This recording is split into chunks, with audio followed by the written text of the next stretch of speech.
Heading into a wet and slushy weekend, a reminder, you can't pick the weather, you can pick whether you still enjoy it. The Broncos draft a rugby player in round 2 as we hear from the round 1 pick who wants to be our quarterback of the future.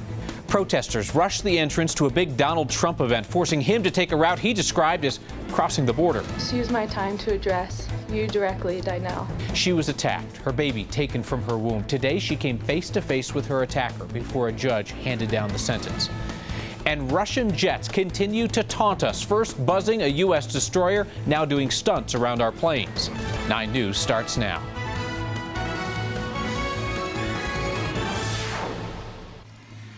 Well, seems fitting, I suppose. It is Denver's second snowiest month on average, and it's living up to that. A weekend storm is bringing more snow and cold temperatures to Colorado. Road conditions in the mountains are already pretty nasty. Both directions of I-70 closed at Vail Pass about an hour ago. CDOT is reporting multiple accidents there. And in the city, no major travel impact to tell you about. Traffic is flowing pretty smoothly. Roads are wet, maybe a little slushy, but for now, for the most part, the snow is not sticking to the roads around the metro. We do want to bring in Chief Meteorologist Kathy Sabin. Kathy, a gloomy start to the weekend. But Christine, it is still the weekend. Let's not forget that. And you know what? For some areas, this has really turned out to be kind of a wimpy storm. DIA reporting an inch of snow. The roads around the city have just been wet. But our friends down in Douglas County and Elbert County reporting 5 to 8 inches of snow. The foothills about 4 to 8.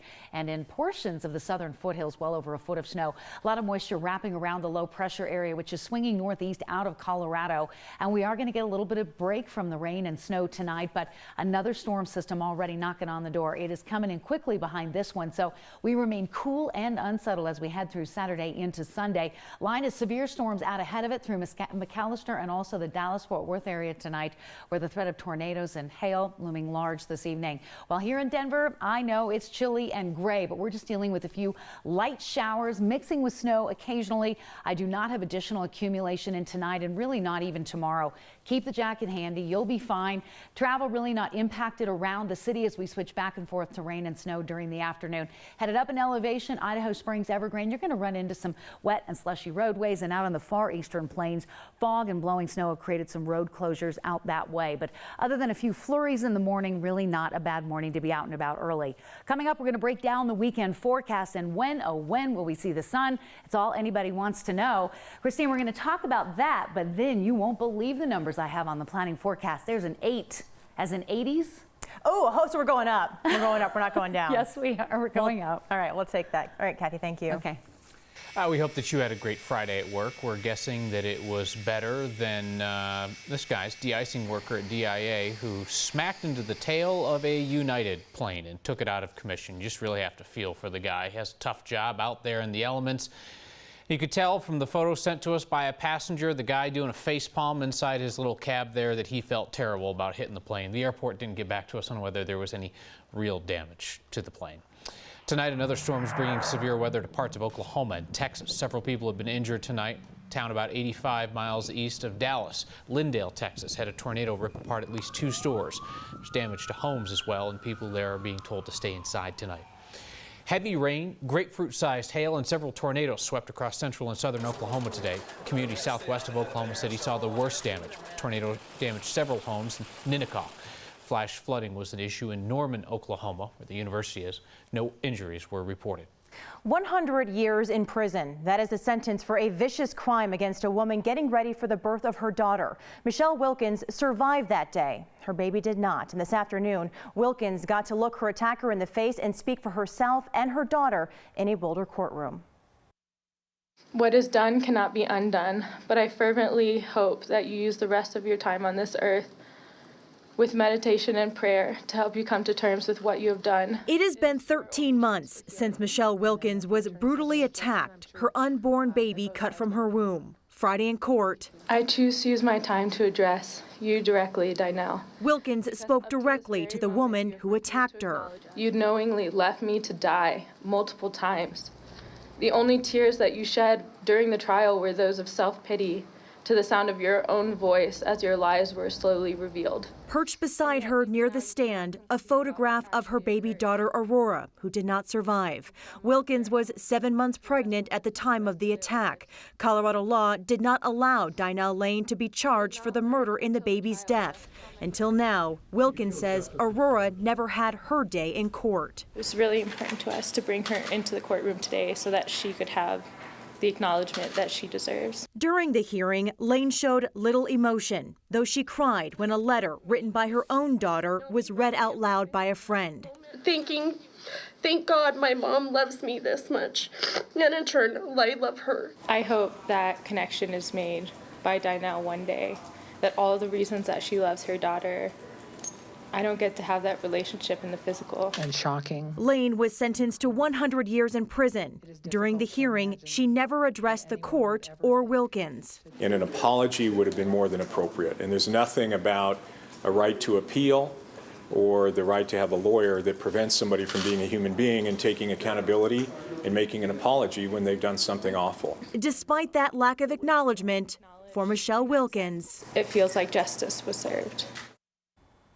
Lane did not know Wilkins before the attack. Prosecutors said that Lane was obsessed with having a baby and lied about being pregnant before that attack occurred. A man convicted today for the murder of a woman in Aurora will serve life without parole. Investigators in Adams County say that he killed her after she walked in on him during a sex act. Prosecutors say Christopher Winters strangled Carissa Brea last May at the home that they shared. Prosecutors say Winters was acting out of shame. Brea came home from work and found him in the middle of a sex act. Police found her body at the home a few days later when concerned family members called 911. John Kaiser's run for U.S. Senate is back from the dead. The Republican former state legislator will appear on the GOP primary ballot in June after all. Ruling from a district court today reverses the Secretary of State's decision.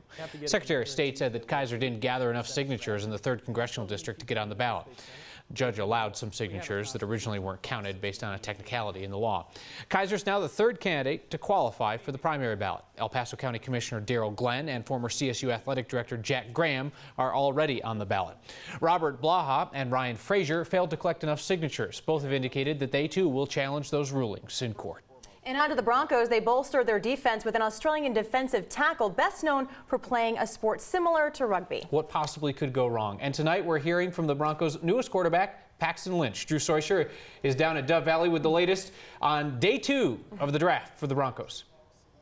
Hey guys, Paxton Lynch grew up playing football in his front yard, all by himself. Every position, offense, defense, plus radio play-by-play announcer. So having to just focus on quarterback ought to be easy. The Broncos officially introduced their first-round draft pick today. When Lynch arrived at the University of Memphis 4 years ago, the Tigers were terrible. A little different now as he shows up in Denver right after the Broncos won the Super Bowl.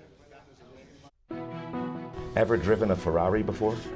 Never. I've driven, one time I drove the president of Memphis's Maserati, though. Is that right? Yeah, that was as nice as it got, though. Well, you've just been handed the keys to a Ferrari. Yeah. How's that feel? I mean, it feels great. The opportunity I'm presented with here is second to none, obviously, with the organization here and the people in the front office and the coaches and staff and, you know, just the veterans on the team as well, and the fact that they just came off a Super Bowl, you know, champion season, that's obviously not an option anywhere else but here. I'm sure you watched the Super Bowl. Yeah. Did it ever cross your mind during the game? Maybe? Oh, no, not one bit, just because I didn't expect to make it that far and down the draft. I was hoping at least. So if you would have told me, you know, I was going to go to Denver Broncos, you know, perhaps the Super Bowl, I would have told you you're crazy, but everything works out for a reason. Broncos have 2 more picks tonight. They already made their 2nd-round pick, that tough guy from Australia. You'll meet him a bit later in this newscast. All right, thanks, Drew. So we have seen the spring weather whiplash this week from sun to snow. Kathy will take a look at the weekend when we'll snap back to warmer temperatures next. I don't know what happened there. My brain shut down for a second. It's Friday night, folks. It is. There we go. Rain or shine, some weekend events won't be put off by the snow. Nope. And sign spinners, they're not going to be using it as an excuse to call out of work. And Donald Trump says he knows what it's like to cross the border after protesters forced his campaign to take a detour.